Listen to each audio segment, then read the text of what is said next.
BookTube. I am back after a long while and I'm here today to discuss with you Provenance by Ann Leckie, which is a standalone follow-up to Leckie's more well-known, where I have it, Ancillary Justice, or I think the official name of the trilogy is the Imperial Red Trilogy, but Ancillary Justice was the first one.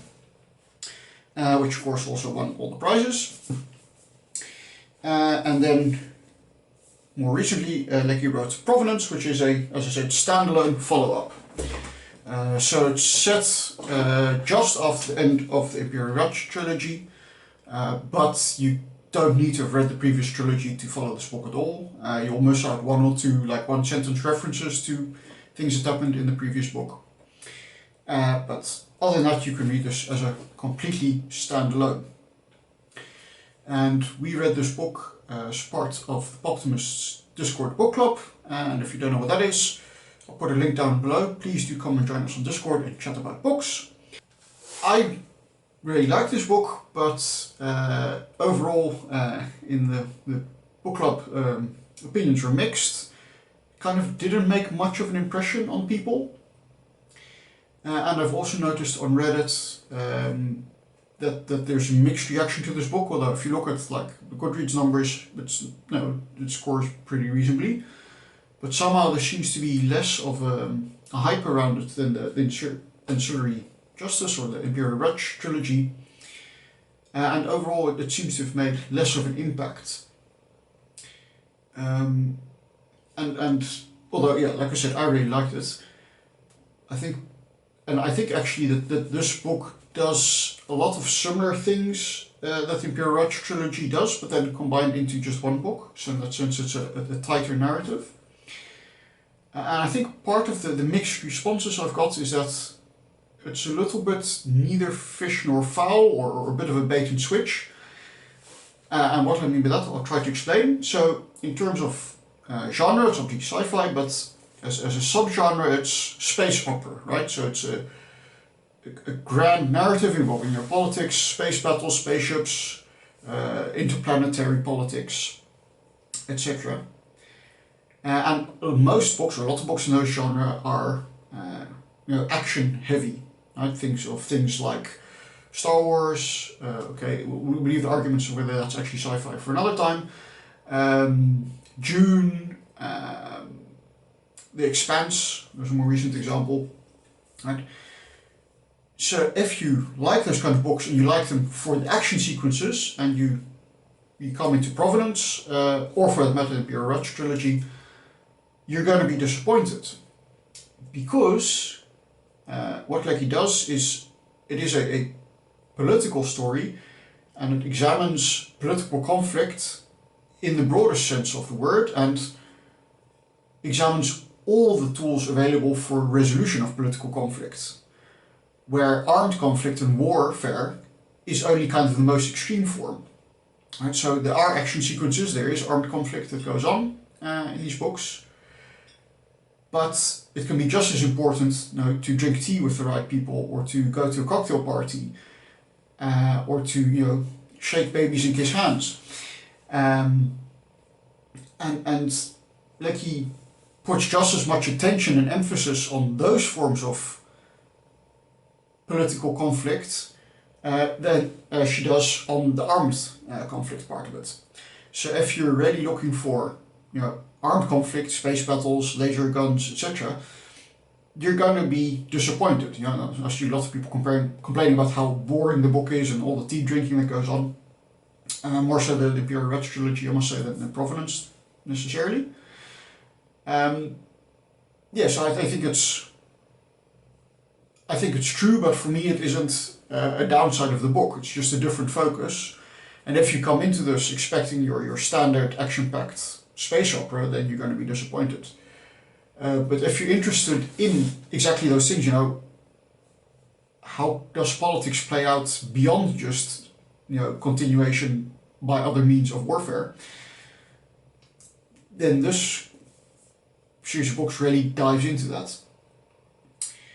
And in that note, it's also interesting the world building. So the political system created in these books is very reminiscent of the Roman political system, especially the Roman Republic. So there's a lot of emphasis on clientage and kind of these personal relationships.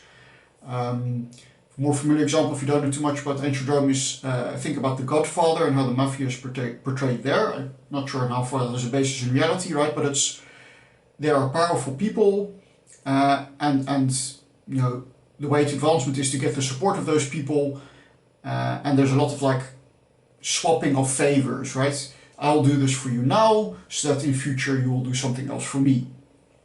And that kind of basis of a political system is what's explored and what forms the basis of the political systems explored in Provenance. Now, beyond just politics, the main theme of the book, as the title was refers to, is identity. And specifically, I would say national identity, so ideas of peoplehood, nationhood, citizenship, and what makes you belong to a certain nation or nationality, and who gets to decide that, and also how does a nation of people think about themselves, and what is the importance of, you know, national rituals, national monuments, or certain physical objects in projecting and forming that understanding that people have of themselves as a nation.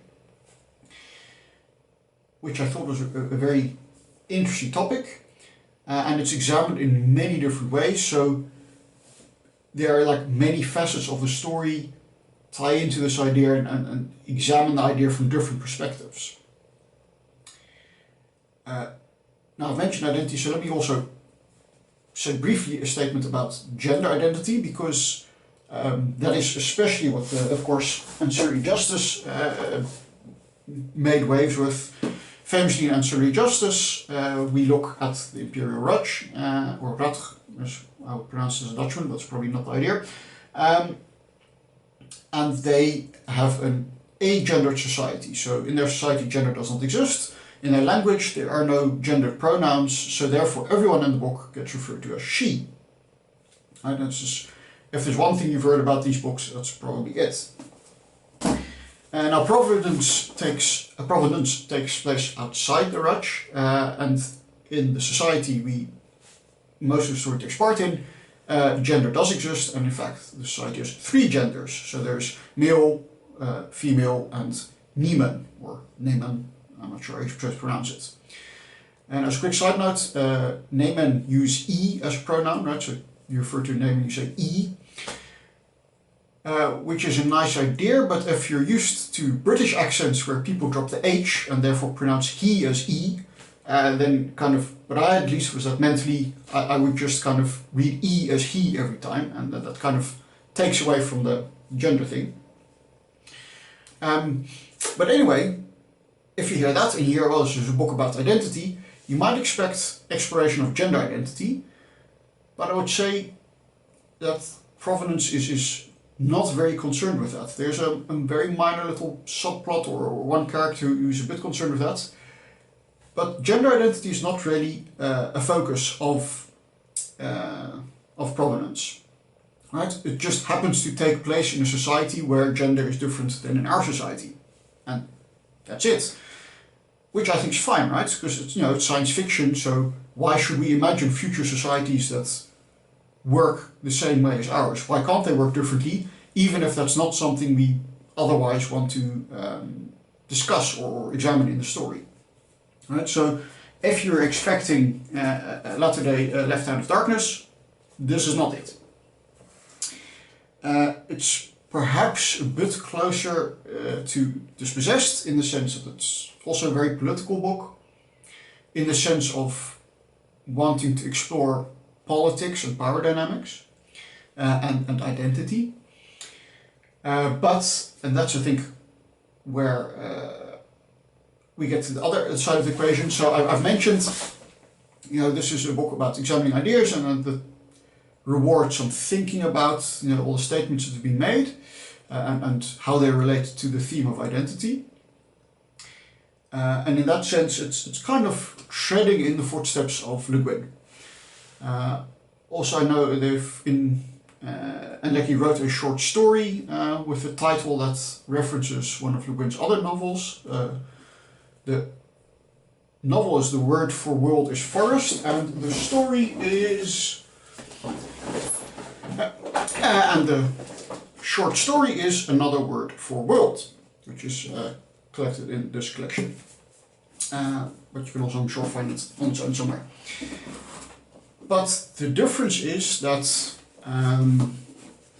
in both the Le Guin books, at least that I've read, so Left Under Darkness and Dispossessed, I still need to read more of her, the idea is driving, right? So Le Guin has these ideas she wants to examine, and the story is crafted to fit into a mold and to examine the story, to examine those ideas, right? And it's not about the plot, it's about the ideas, and the plot is a way to move us through these ideas. It's not a criticism of the books, right? It's a choice, and it's personal preference if you like that. But it's definitely, I would say, clear that plot is subservient to the examination of these ideas in Le Guin, whereas in Provenance, although Leckie clearly has these themes and ideas she wants to examine, the plot is still driving, right? So there is still the desire to have a space operatic plot, and then that is connected to the themes. So whenever the plot touches on these themes, of course you see that reflected back, and there's a lot of room made for these themes to happen in the plot and to kind of capitalize upon the world building. But ultimately, because the plot is driving, I think Leckie never goes into quite the same depth of examination as Le Guin. Also, maybe because she bites off a bit more than she can chew. That sounds a very negative way of putting it, but the theme of identity is so big and it's covered from so many different aspects that a lot of times you never really go in depth into all those aspects, and so you never get the same kind of in-depth examination as you do in, for example, The Dispossessed. Right. So overall, I think I've sounded a bit negative, and I don't want to, because like I said, I really enjoyed this book. I enjoyed the plot, right? So what I was trying to do is kind of try and understand, what people don't like about this book and where they're coming from. So let me finish kind of by highlighting what I liked about it, because I did really like the book. Although I see the validity in some of the criticisms, but so I think the book does a really good job of melding story and ideas. So yes, it's not the most roller coaster narrative, but I'd like there to be a place for that. I'd like there to be space for more realistic views of political conflict and more examination, also in science fiction, of ways in which political conflicts play out, in which way they can be resolved without just grabbing your phaser, right? So I enjoyed both in Provenance and in the Imperial Rush trilogy how that is examined, how that is dealt with in the book. And I like that it is an intelligent plot and that there are a lot of moments that highlight the theme of identity. It keeps going back in different shapes, and you can draw easily parallels with our own world while also sketching a society that's different enough that they can kind of give us different ideas of how things could be, right? And make us realize that the way things are now for us is not the way things have to be. So that, in a nutshell, is what I thought of Provenance and why I think some people don't like it, but I did like it, and hopefully, some of you will say, that is actually the book for me, even if I've heard some negative things about it. And I look forward to hearing your thoughts, so please do leave them down below, and I will see you next time. Bye bye.